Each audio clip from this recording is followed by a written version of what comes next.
This is a special edition of the Rio Grande Foundation's Tipping Point, New Mexico. I am Paul Gessing, president of the Rio Grande Foundation, New Mexico's free market think tank. You can find out more about the foundation at riograndefoundation.org. I'm very pleased to be joined by Louie Sanchez. He is a candidate for Congressional District 1, the new Congressional District 1 here in New Mexico.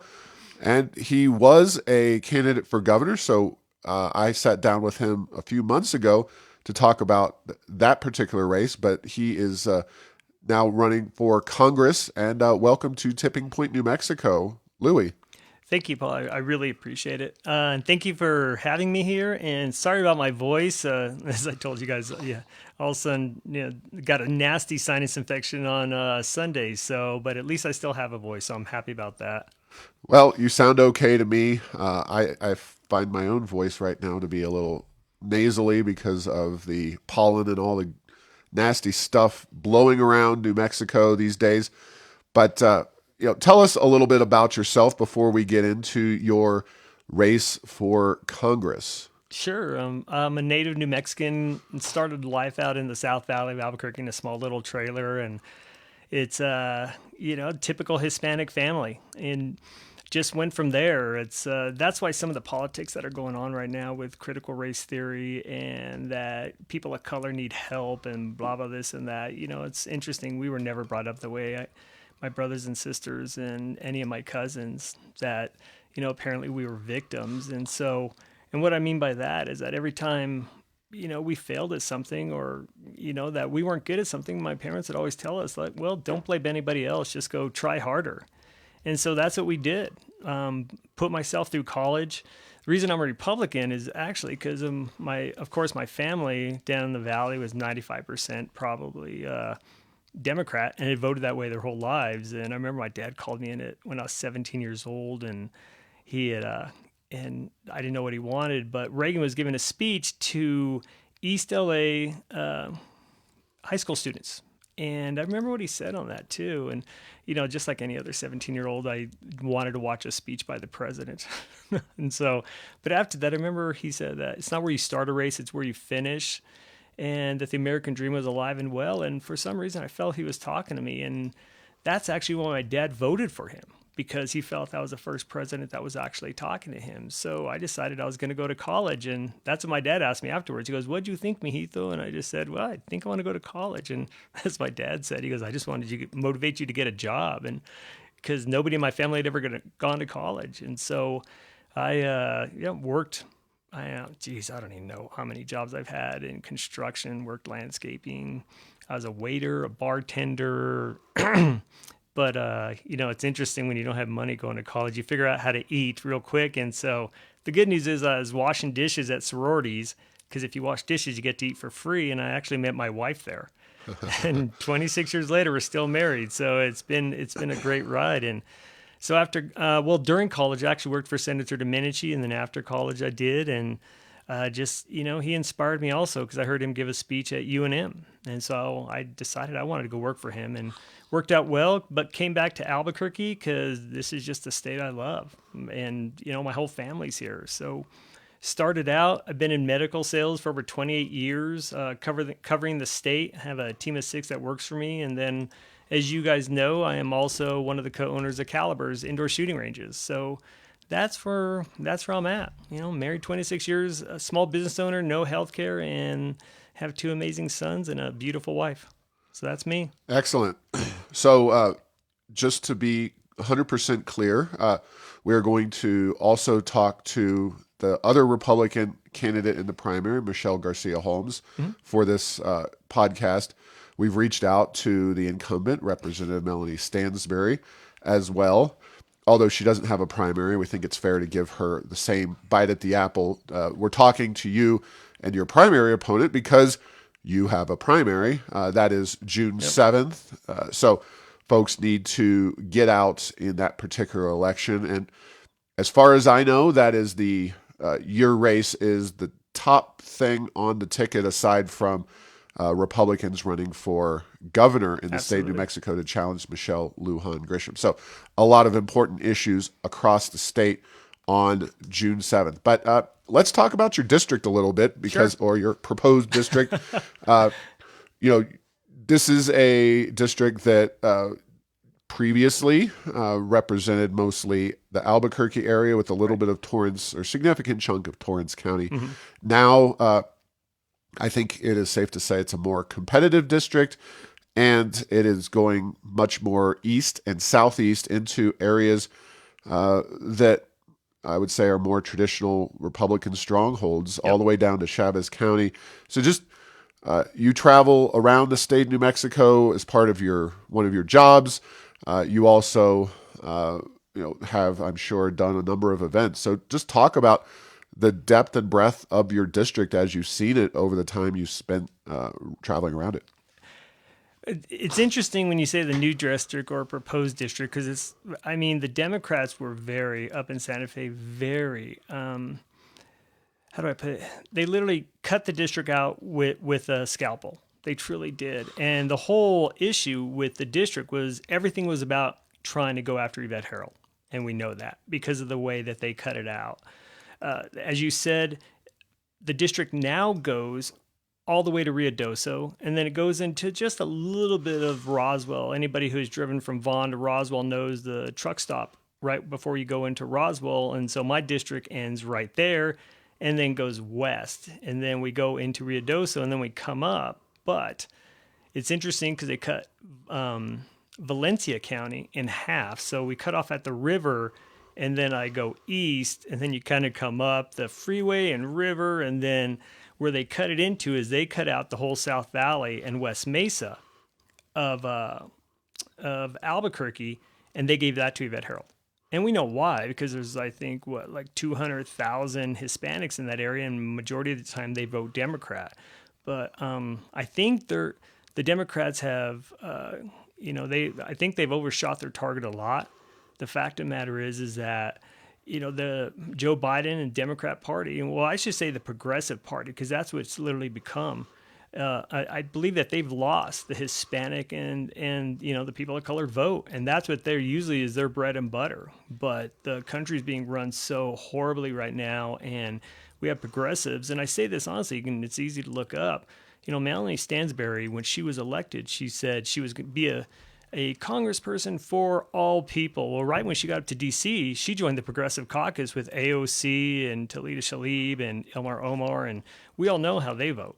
Their agenda is to split not only people of color, but every American by the color of their skin, how much money they have in their pocket, and everything. If you wear a mask or not, what kind of car you drive. And so I think that this election is going to teach the Progressive Party, which is kind of trying to take over the Democrat Party, a true lesson. Because I truly do think there's going to be a red wave. Just right now, even in our campaign, probably a quarter of all of our volunteers are Democrats right now. So I think it's going to be an interesting November.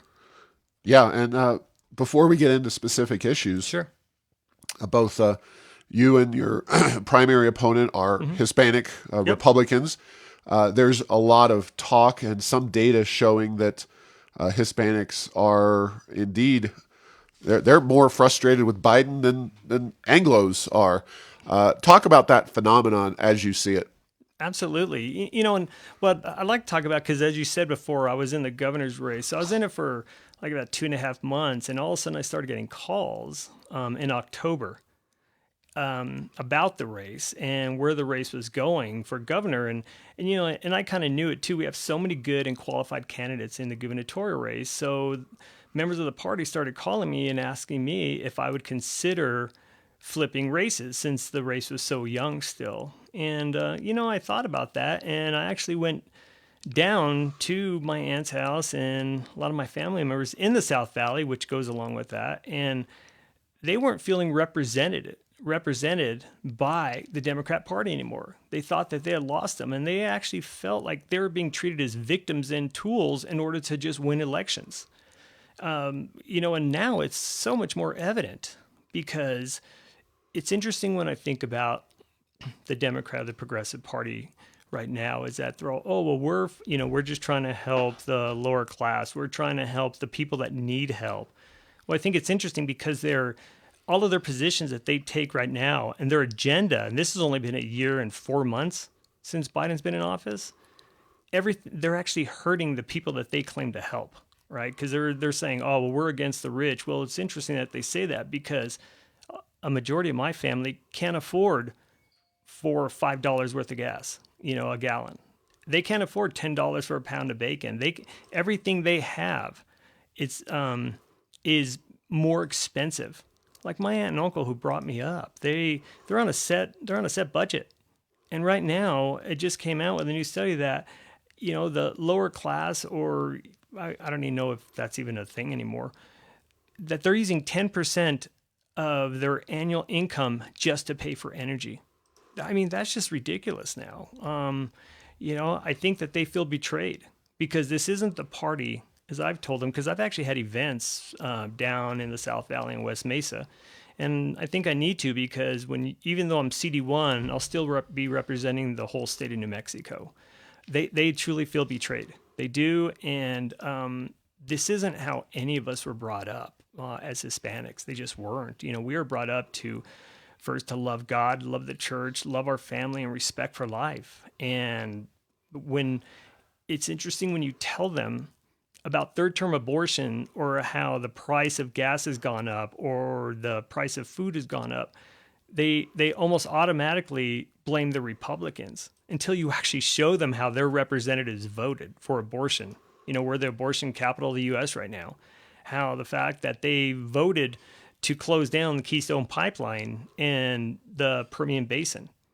And you kind of catch them by surprise because a lot of times, I know in my family, they'll just watch KOAT or KOB or KGGM.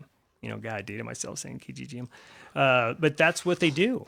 And so I've just been down there, telling the truth.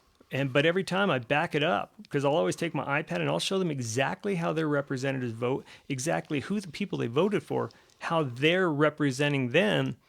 And I'll tell you what, by the end of that, 95% of them say they vote for me. But I go into those places. It's like, yeah, it's Louie. No big deal. But nobody knows I'm Republican until the end. And then I've had people come up to me and saying, oh, mijito, I can't vote for you. You're Republican. And I was like, well, wait, 5 minutes ago, you just said you could because we believe in the same values, because we share so much of the same culture and heritage. And I'll tell you what, it's gone fantastic, literally gone fantastic. So I think you're exactly right. I think that people of color are turning on the Democrats and the progressive because this isn't the party of John F. Kennedy. So you've gone into a few of the big issues that you want to talk about in the campaign, especially in a general election. But I do want to give you a chance to also discuss why you're the best Republican in the race to defeat Melanie Stansbury, which, it is a much more competitive race by itself due to the demographics of the district and the population, et cetera. But what makes this district and what makes you particularly qualified to represent this area? Well, once again, when the party started calling me to see if I'd consider going into CD1, they had, we know it's not our message. We know conservatism works, right? I mean, Reagan, this country thrived. Families were thriving. We had jobs. The economy was going great. Under President Trump, whether you liked him or not, this country once again was thriving. And society was doing really well. I know we had issues during Trump, but at that point, Americans were doing well. We had more jobs than we had people to fill them with. So why am I the best candidate? And is because it's not our message, it's our messenger. New Mexico is the epitome of insanity. We send the same people to go for the same races every single election and expect a different result. And so when they came after me to run, when my wife and I were thinking about it, and we did, and they had good reasons. I own my own small business. I understand how gross receipts tax works. I understand how the tax structures do not help small businesses. I've been in healthcare. I know how healthcare works. I've been doing it for 28 years. I know exactly why we can't recruit doctors to New Mexico. What we need is some kind of tort reform. Now, granted, that'll be a state thing. But when you just look at the overall picture, and even how we did in the pre-primary, we didn't get into the race. I wasn't allowed to get into the race until basically a day before the Bernalillo primary, which was the second week of January. We went into the pre-primary, and we won the whole pre-primary. And Paul, you were there. We had 181 votes. My competitor got 70. We took over 67% of the vote. We have the momentum right now. We know we have the financial backing to go against Stansbury, and we reach across party lines, because whenever you're in sales, I never ask anybody if you're a Democrat or Republican. It's about compromise, and we always get politicians or candidates saying, "Oh, I'm willing to compromise," and all of a sudden then they go DC and then they don't compromise. But then also it's about the candidate. Every candidate can always get up on a soapbox and make tons of promises, and I'm going to be there and fight for you, and I'm going to fight for small businesses, and I'm going to do this and this. And my question is, where were you when we needed you in 2020? Where were you in 2021? I made a promise. My other race I ran for was Senate, and we came in third right behind Ronchetti. And I could have kept going in the race, but I decided not to because I didn't want to split the two votes. But what I did is I made promises to New Mexicans that I would always stand up for small businesses and their rights and their freedoms. So, as you guys know, when the governor tried to close all non-essential businesses as she considered non-essential, I said no. I kept Calibers open because my employees were essential, their paychecks were essential, and you know what? And my investment and my partner's investment were essential to me also, and I didn't think she had the right. And it's interesting because hardly any other candidates, and even the candidates who were running at the time, didn't really stand up. And then once they lost, they all disappeared. And you can always tell candidates when they're going to start running again, because all of a sudden they'll come back on Facebook and start being keyboard warriors, and then once again they get on the field and saying, well, oh no, I'm going to fight for you guys. Well, once again, where were you? I was actually in the fight the whole time. We were up in Santa Fe going against the red flag laws. So I went up against the governor for shutting down small businesses. We were at protests and rally to keep churches open, and other candidates weren't. So I think that says a lot about people's characters. All right. Well, Representative Stansbury is currently in that district. She, of course, got elected to a somewhat different district, a rather significantly different district, a more liberal district centered on Albuquerque.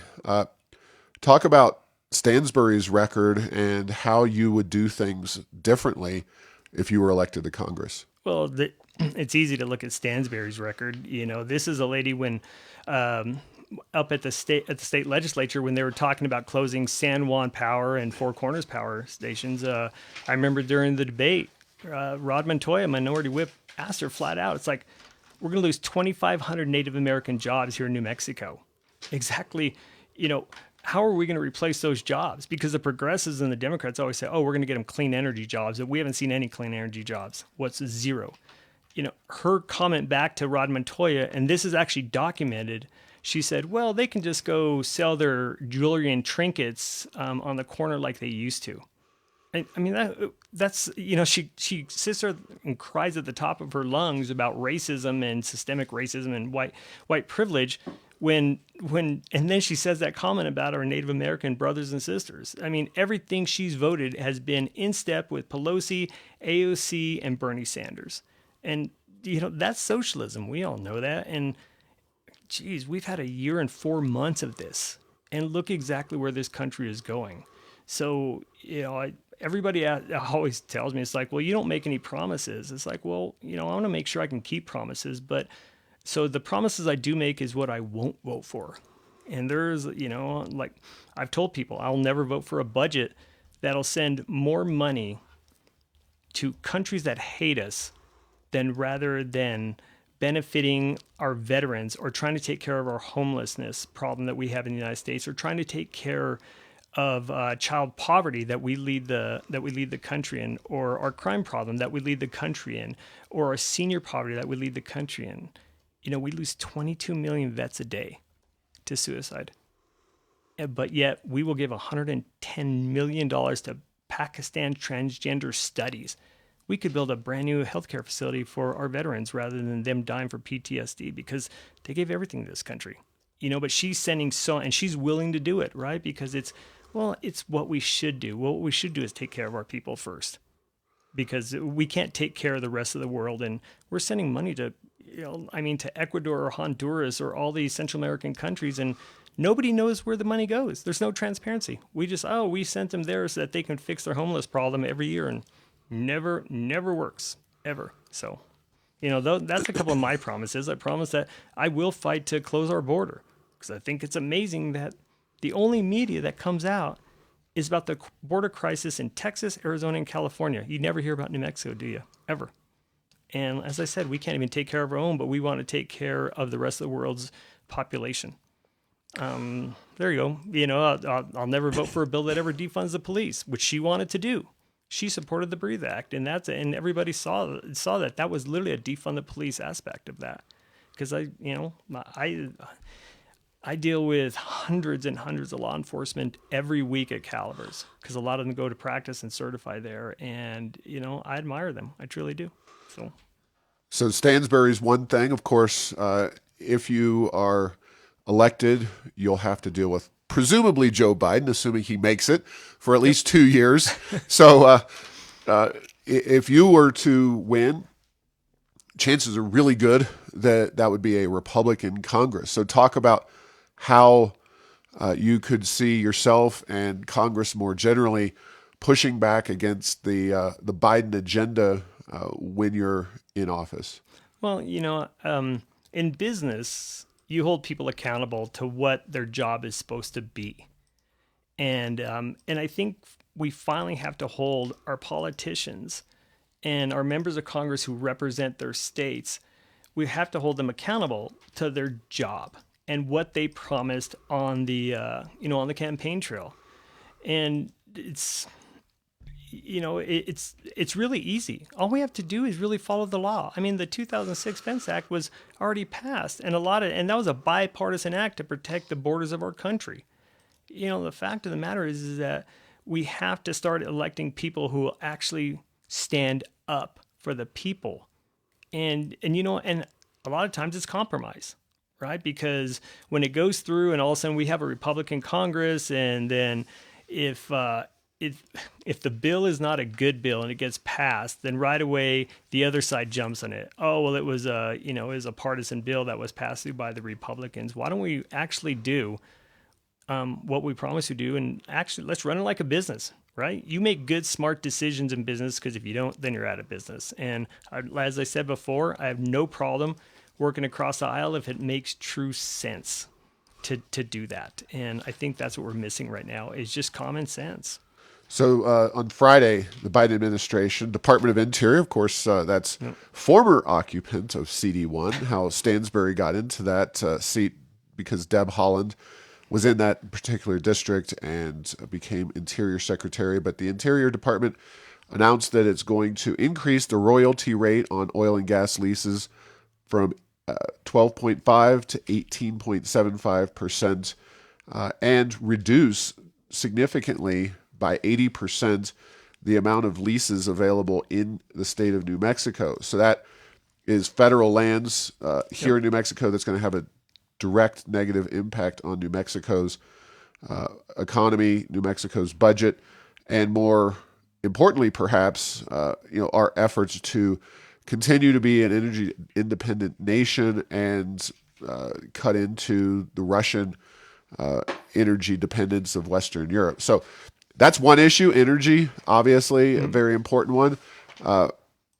What else do you see as really where Biden's going way afoul? How about, spending? So talk about a few of those specific issues. Oh, geez. Well, let's just look at inflation right now. Last year, or I should say when Trump left, inflation was at 1.7. Even last year, it was I think 2.2, and now we're at 8.5, and they're expecting inflation to go up to 11%.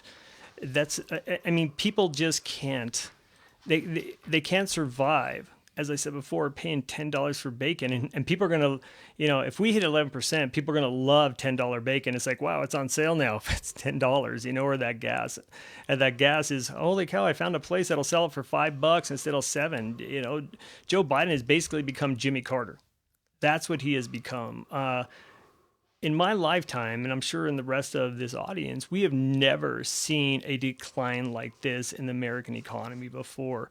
And it's a direct aspect of overspending. It's just simple economics. It's interesting that you think that Melanie Stansbury, someone who went to Cornell, would actually figure out that it's simple economics. There's too few products and too many dollars chasing it. And all they do is they just keep printing more money and more money and more money. And, and it's interesting. They're like, well, we had to do these acts, the CARES Act and the, the U.S. Relief Act. And now they want to put another one, the Build Back Better Act. All they're doing is throwing more money in it. And all it's for is just control. And we know that. And as a member of Congress, I can stop that, because when you have good conservatives like Yvette Harold, and we could basically build a Western Wall straight from New Mexico all the way up to Montana, and we can block these socialistic programs and these bills that are going through and actually, provide good jobs. Your inflation also. Look what they're doing on taxes right now. Taxes. Joe Biden went around and started talking to the G7 to increase taxes, corporate tax rates to 32%. Right now, corporate tax rates are at 22%. And it's funny. It's like, well, we just want them to pay their fair share. Well, once again, easy economics. Businesses are going to stay where they get a financial benefit. And it's like, well, I see he just wants big business. Well, no. What it does is that it actually offers a business to stay in business and to start hiring more. Because if you put too much tax burden on businesses, they will leave and they will find tax havens for them. I actually love Ted Cruz's plan when he ran for president. How about, they really want people to pay their fair share. Go to a flat tax. We could be at 20% and everybody would be paying their fair share. And then this way they couldn't go along and saying, oh, well, Bill Gates or Bezos or Elon Musk doesn't pay their fair share. I think Trump hit it right on the head.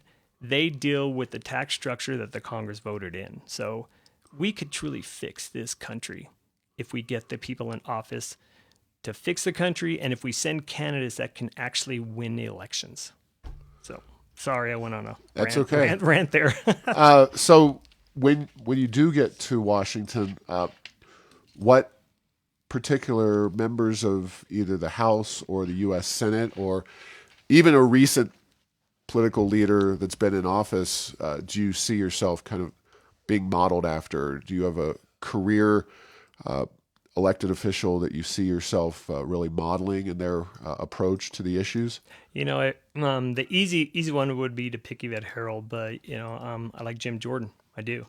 I think Representative Jordan, he goes into these hearings and he has his facts straight. And yeah, he does get emotional, but he gets emotional because he sees not only what he's trying to get accomplished today. It doesn't just affect today or tomorrow. It affects the country 4 years from now. And he's really strong. And if he tells you he's going to do something, he'll actually do it. And I think that's the way that Congress should run. We should be held accountable by our words. We should be held accountable by the fact that if we said something 2 years ago, we should be held accountable today by that. Now, people change their opinions on situations, but for somebody that impassioned, and he will fight for his district so hard, that's inspiring. Also, Pete Domenici, right? We had one of the most powerful senators in Washington, D.C. He was the chair of the Budget Committee. And, Paul, you're kind of young. So I remember Domenici, though. If you remember that when they were gonna close Kirtland and Cannon and Holloman, and I remember when we were up in D.C. and the only time I ever saw the senator come in just fired up, because he was a pretty level-headed guy, and I remember he called myself and my LA into the office that, wasn't very nice. So we walk into the office, he walks out, and he tells the office manager, he says, Fran, call Jeff and tell him I'm going over.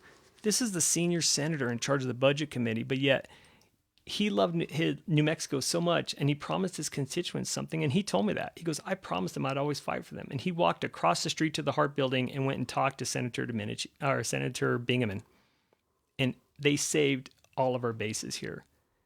Can you imagine the economic disaster that would have been if those would have, but he was like that. He would work across the aisle. He would actually, because as he told me, he goes, yes, I'm a U.S. senator, he goes, but I'm employed by the people in New Mexico. So I would like to, of course, Domeninci's easy for me because I worked for him, but then Jim Jordan also.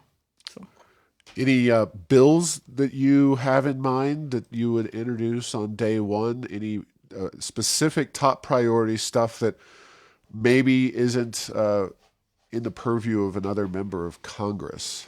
Yes, I would love to vote to kill the Build Back Better bill. I think infrastructure is great if it's real infrastructure. Because as you guys know, I travel the state of New Mexico with my job, and I know how bad some of the roads are. I would love to actually enforce the Fence Act and secure our borders. The problem is that the Congress has these laws in place, but nobody's willing to back it at all. So it's a useless law. And the reason I talk about the border is because I just heard on a program driving up here that they had 700,000 crossovers that never even got caught. We had 21 on the terrorist list that got caught in 2001. Of those 700,000, we have no idea who came into this country at all.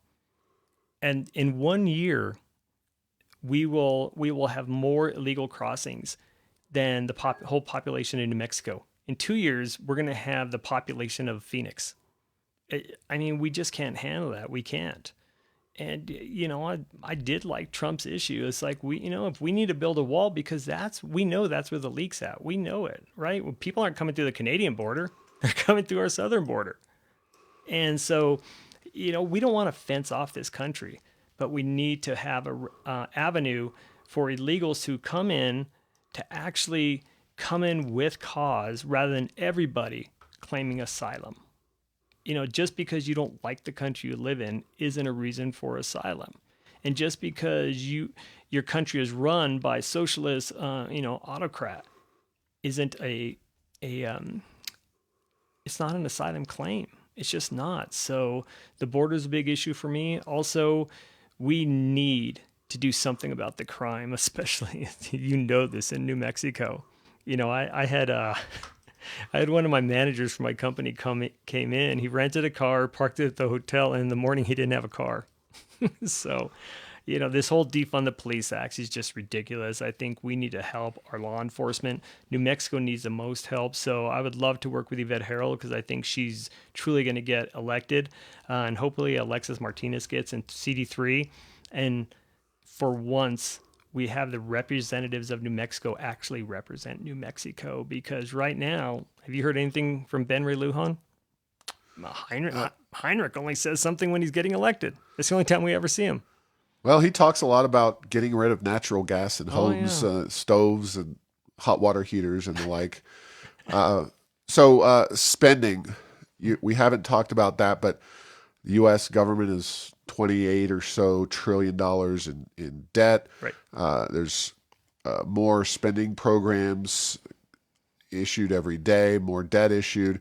Biden administration just seems to be moving closer and closer to just outright canceling billions of dollars in student loan debt, which is a highly regressive policy. I'd like your thoughts on that. But talk about spending, and if you would, offer some details on specific programs or things that need to be eliminated or right-sized in your mind. Okay, so let's talk about energy first of all. New Mexico and the U.S. produces the cleanest energy in the world, but yet the Biden administration is actually trying to get oil and gas from Venezuela. They literally hate us. They're buying oil from Russia. They hate us, and Iran. They're the biggest leader of sanctioned terrorism in the world. But yet let's go to them to provide our energy, and they don't care how they produce it. They don't. It's like, hey, we have oil, produce it however you want to. We actually have rules and regulations on how oil is to be produced.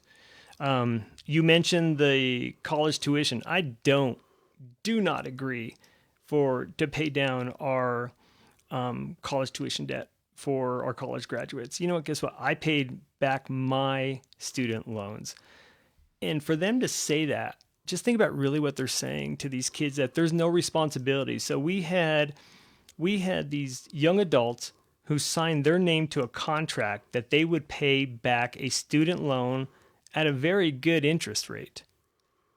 But yet, that doesn't mean anything because we're trying to get your vote. So we're going to pay this off for you. Well, how about you, or me, or the other millions upon millions of Americans who have paid off their student loan? Are we going to get reparations for that? They're going to pay us back for that? And then what's going to happen once these kids go and buy cars? Oh, well, we're so in debt with cars right now, we can't pay off our auto loans. So we now going to force the U.S. taxpayers to pay back their auto loans or their home mortgages? Life's not like that. We have trophy kids right now running around, and progressives are trying to buy off their vote by saying it's not your fault, it's our fault, and we'll help you out. No, I think actions have consequences, even with our crime problem. My dad always taught me, actions have consequences. If you're going to break the law, then guess what? You're going to go to prison. And there shouldn't, and we know we have so many problems right now. It's just amazing that the solution is right in front of us, but we can't fix it. We can't. Well, we know how to fix it, but they don't want to, because now it's not about what's right for the country. It's about getting reelected. Everything's about being reelected. See, and I hate to say this, but I'm doing this out of true love for this state, because I really don't need the, just a business card saying I'm from Congress, and I'm doing really good financially. And I think that's what it has to be, about a true love rather than just the position, that you truly want to go in there and do this. I'd love to kill the Build Back Better Act, because there's so much, as you guys know, earmarks just got put back in. There's so many earmarks in the fact, like on the CARES Act, I'm sure you know this, but millions of dollars of part of the CARES Act went to fixing up a park by Nancy Pelosi's house. Or politicians are literally picking off and just paying back lobbyists or whoever they made promises to, because they'll throw it in the bill. And when you get a bill that's 2,700 pages, you get it one day before and you're supposed to vote on it. How can anybody go through that? So, I know I kind of went a long way around your question, but I think it's more serious than just one bill or two bills. I think we actually have to enforce the 2006 Fence Act and secure our country. Would you get rid of earmarks? I would love to get rid of earmarks. Okay. I mean, you have to, because why can't we just pass a bill and say, okay, guess what? This can be an infrastructure bill. And nobody's against infrastructure, Paul. You know that. We all want safer bridges and safer roads, right? But the fact of the matter is, why don't they just say, okay, we're going to spend $200 million on infrastructure, and we actually fix our roads and bridges, rather than a senator in New York getting, a new pond, a new irrigation system for Central Park. It just doesn't make sense to me the way this country is run as a business person. It just doesn't. Now, you mentioned infrastructure, and we've just got a few minutes, but Sure. I do want to ask you about water. The federal government has a lot of water projects. Water is critical to New Mexico. Mm-hmm. We're still in a drought. We're seeing fires kind of breaking out almost every day here, and it's only mid-April. What's your take on the federal government's role vis-a-vis water projects? Well, you know what? Hey, I think that's a great infrastructure project. I do. I love Greg Zanetti's idea. I truly do, about going with fractionized water, and let's put desalination plants in New Mexico. We literally could be the water capital of the Southwest. But why don't we want to do it, right? Because that's too easy of a way to fix a problem. It's just, so let's go about it the wrong way and just tell our farmers, hey, quit, quit irrigating your farms all the way down the Rio Grande, right? And it's an interesting way how they do it. It's like, well, we got to quit doing that because it affects climate change, right? Everything's about climate change right now. I just got a survey as a candidate for from some climate change group, and they want to cut out 100% natural resources by 2024. So there's no transition, but I'm sorry, I digress. But I think that's a real infrastructure, and especially for water here, we can invest however much, but let's make sure that it's a good budget. If we're going to say, hey, we're going to be build desalination plants, then let's actually hold contractors to what that their bid was. Now we always know there's overs and unders. That happens in every job, right? Because all of a sudden snow comes in, they can't work for 5 days, whatever. But if it's real infrastructure in this state, then I would vote for it. If it's for desalination plants, I'd vote for it. If it's for what the government's supposed to do and take care of the highway system, I would vote for that. But I'm not going to vote for an infrastructure bill that that provides more money to the universities. Which, by the way, why aren't we going after the universities? Because they're selling these kids useless degrees. And perfect example is UNM was online for 2 years, and they've had a tuition hike for 2 years in a row. So rather than going to Joe and Betty taxpayer to pay off these college debts, why aren't we going after the universities and saying, why are you selling an ancient Greek history degree to this kid and charging him $200,000 for it? So. All right. Well, we are going to have to leave it there, but please give your website and any other ways that people can get involved or find out more about your campaign. Sure. Well, thank you once again for having me. I am at Sanchez for New Mexico. That's SANCHEZ New Mexico. And it says a lot about our campaign. We actually have our email address on there. Would love to talk with you. Please feel free to get a hold of me at any time. It's interesting because I guess I didn't realize this being a business person, but when I made my political cards that I hand out, business cards, I actually put my cell phone number on it. So, yeah, I have and it's funny because one of the other candidates said, "Oh my gosh, why'd you do it?" And sure enough, people will call you. But yes, please go to Sanchez for New Mexico. Please feel free to reach out to me at any time. And I am who I am. I'm just a New Mexican who loves this state. All right. Thank you for your time today, Louie, and thanks for listening to this week's episode, the special episode, I should say. Find all episodes at tippingpointnm.com or at the Rio Grande Foundation's YouTube and Rumble channels. Subscribe to this show at Apple, Stitcher, or have your Google Home play Tipping Point New Mexico. Thanks to Path 3 Marketing for producing this show.